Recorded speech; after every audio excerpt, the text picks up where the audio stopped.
అప్పుడు వాళ్ళకి ఆన్సర్ చెప్పారు. ఇప్పుడు మళ్ళీ చెప్తున్నా, ఆడదాన్ని అవమానించిన ఏ ఒక్కడు కూడా బాగుపడలేదు మన పురాణాల ప్రకారం.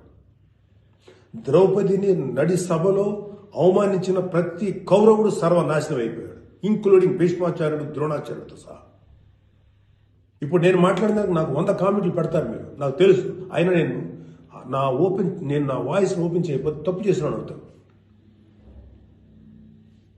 చాలా మంది ఆడబిడ్డలు వాళ్ళు ఎన్ని బాధలు పడి ఎంత చేసి ఇలా ముందుకు వస్తున్నారు. వాళ్ళకున్న వ్యక్తిగత సమస్యలు ఉంటాయి. ఒక ఆడపిల్లకి సంబంధించినటువంటి ఎన్నో రకాల ఇష్యూస్ ఉంటాయి. అటన్నింటినీ కాదనుకుని సమాజం గురించి బతుకుతున్నారు. ఐఏఎస్లు అవుతున్నారు, ఐపీఎస్లు అవుతున్నారు, లేకపోతే పెద్ద పెద్ద పొజిషన్స్లో ఉన్నారు,